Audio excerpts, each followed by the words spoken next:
اعوذ باللہ من الشیطان الرجیم بسم اللہ الرحمن الرحیم معزز ناظرین و سامعین السلام علیکم۔ سوشل میڈیا آج کل زوروں پر ہے، ہر کوئی اپنے خیالات کا اظہار کر رہا ہے، لیکن ایک چیز میں نے دیکھی ہے، جو بھی لوگ ان کی اکثریت وہ ایک رخ لے کر آتے ہیں اور اسے بیان کرتے ہیں، دوسرے رخ کی بات نہیں کرتے۔ یعنی مطلب یہ ہوا کہ مکمل بات نہیں کرتے، صرف ایک سائڈ کی بات کرتے ہیں، اور یعنی کوشش یہ کرتے ہیں کہ ایسا نیا شوشہ چھوڑ دیا جائے جس سے لوگ حیران ہوں، متاثر ہوں اور ہمیں ویوز مل جائے۔ یہ علمی دیانت نہیں ہے۔ علمی دیانت تو یہ ہے کہ آپ جس موضوع کو شروع کریں، جس کو بیان کریں، اس کو مکمل طور پر بیان کریں، اور اپنے جو آپ اعتماد رکھتے ہیں، یقین رکھتے ہیں، جس کو مانتے ہیں، وہ چیز لوگوں کے سامنے لے آئیں۔ صرف ویوز لینے کے لیے بات نہیں کرنی چاہیے۔ آپ نے یہ تھمبنیل دیکھا جس میں میں نے لکھا، کیا شیطان عزازیل فرشتہ ہے؟ آپ بھی جانتے ہیں، میں بھی جانتا ہوں کہ شیطان ایک جن تھا، لیکن میں آپ کے سامنے یہ ثابت کرنے کی کوشش کروں گا کہ شیطان جن نہیں تھا بلکہ وہ ایک فرشتہ تھا، اور اس کی دلیلیں بھی آپ کے سامنے بیان کروں گا۔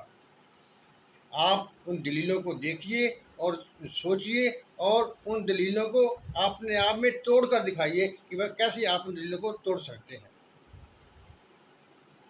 چلو بات کو شروع کرتے ہیں۔ دیکھیے، کہا جاتا ہے شیطان فرشتوں کا استاد تھا، لیکن سوال یہ پیدا ہوتا ہے کہ شیطان فرشتوں کو سکھاتا کیا تھا؟ کیا فرشتوں کے لیے کوئی شریعت ہے؟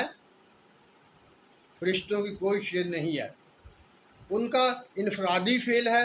جیسا کہ ہمیں بتایا جاتا ہے کہ وہ کوئی رکوع میں ہے، کوئی سجود میں ہے، کوئی تصویرات بیان کر رہا ہے، وہ صرف اپنے الگ الگ کاموں میں مصروف ہیں، اللہ تعالیٰ کی تسبیح و تحمید کرتے ہیں، لیکن ان کی کوئی شریعت نہیں ہے۔ جب ان کی کوئی شریعت نہیں ہے تو شیطان فرشتوں کو کیا سکھاتا تھا؟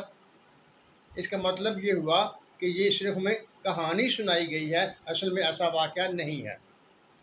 شیطان کا نام کیا تھا؟ عزازیل۔ دیکھیے، جبرائیل، اسرافیل، میکائیل، عزرائیل، عزازیل، یہ ایک سے نام ہیں۔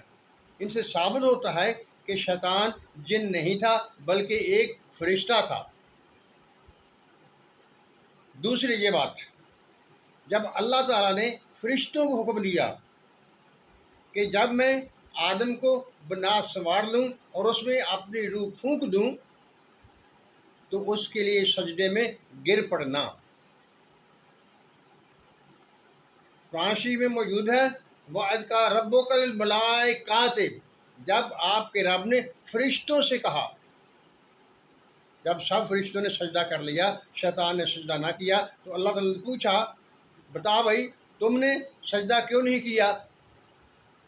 تو شیطان نے یہ نہیں کہا تھا کہ میں تو جن ہوں، آپ نے مجھے حکم ہی نہیں دیا، بلکہ اے اللہ تعالیٰ آپ نے تو حکم فرشتوں کو دیا تھا، فرشتوں نے سجدہ کر دیا۔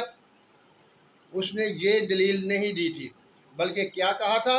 اس نے یہ کہا تھا کہ تم نے اسے مٹی سے پیدا کیا اور میں آگ سے پیدا کیا گیا ہوں، میں اس سے افضل ہوں۔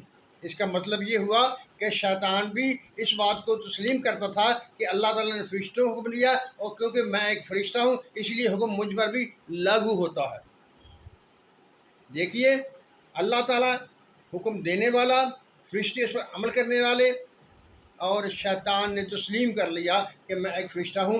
اگر وہ یہ تسلیم نہ کرتا تو وہ کہتا میں جن ہوں، میں تو فرشتہ نہیں ہوں، مجھ پر حکم لاگو نہیں ہوتا۔ لیکن اس کی تسلیم کر لینے سے یہ بات ثابت ہو گئی کہ وہ ایک فرشتہ تھا، یا وہ ایک فرشتہ ہے۔ آپ کوئی شخص اس دلیل کو توڑ کر دکھائیں۔ یعنی خدا نے بھی اس بات کو تسلیم کیا کہ شیطان ایک فرشتہ ہے، اسی لیے اس حکم میں شامل کیا، اور شیطان نے بھی یہ سمجھا کہ میں ایک فرشتہ ہوں، اور اس نے حکم کا انکار نہیں کیا بلکہ اپنی تخلیق کا بہانہ کیا۔ اس دلیل کو کوئی نہیں توڑ سکتا، لیکن آپ بھی جانتے ہیں، میں بھی جانتا ہوں، قرآن میں صاف موجود ہے کان من الجن، کہ وہ جن تھا۔ اس میں ایک اور مسئلہ بھی پیدا ہوگا، لیکن وہ میں کسی اور ویڈیو میں آپ کے سامنے رکھوں گا۔ لیکن آج میں صرف یہ بات آپ کے سامنے رکھنے لگا ہوں کہ سوشل میڈیا جو ہے، اس میں چاہیے ہمیں کہ ہم جو بات کریں وہ صحیح کریں اور اس کے دونوں رخ بیان کریں۔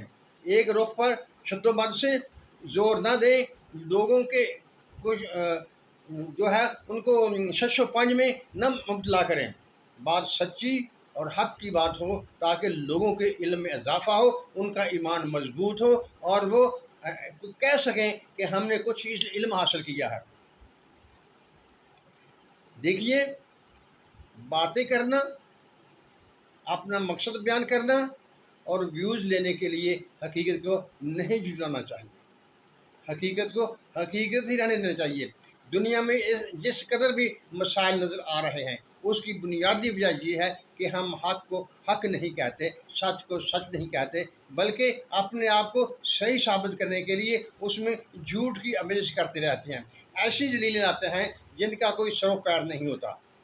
جب ان کا کوئی سر و پیر نہیں ہوتا تو ان سے نکلنے والا نتیجہ بھی بے معنی ہوتا ہے، اس میں کوئی حقیقت نہیں ہوتی ہے۔ معزز ناظرین و سامعین، شیطان ایک جن ہی تھا، فرشتہ نہیں تھا، لیکن کیونکہ اللہ تعالیٰ کی عبادت کرتے ہوئے وہ اس مقام پر جا پہنچا تھا جس مقام پر فرشتے ہیں، یعنی حقیقت میں جن تھا، لیکن اللہ تعالیٰ کی عنایت سے وہ اس مقام پر پہنچ چکا تھا جو فرشتوں کا مقام تھا، اور وہ ان میں شامل تھا، لیکن حقیقت میں وہ فرشتہ نہیں تھا۔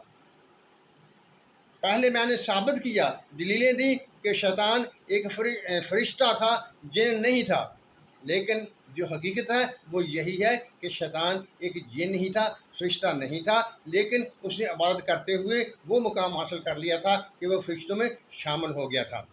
یہ بات جو ہے وہ یاد رکھنے والی ہے کہ حقیقت میں شیطان ایک جن ہی تھا، لیکن خدا کی نوازشات سے وہ اس مقام پر فائز ہو گیا کہ وہ فرشتہ کہلانے لگا، یعنی وہ فرشتوں میں شامل ہو گیا۔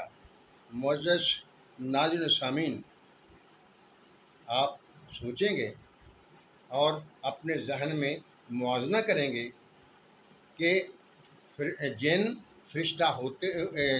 ہوتے ہوئے شیطان جن ہوتے ہوئے فرشتوں میں کیسے شامل ہو گیا؟ کیا یہ ایک دلیل نہیں ہے جو آگے جا کر ہمیں کام دے گی؟ ہم اس سے اور مسائل ثابت کریں گے، ان کے لیے دلیل لائیں گے۔ معزز ناظرین و سامعین، اللہ تعالیٰ ہمارا تمہارا حامی ناصر ہو اور ہم پر اپنی رحمتوں کی بارش کرے، آمین۔ اللہ حافظ۔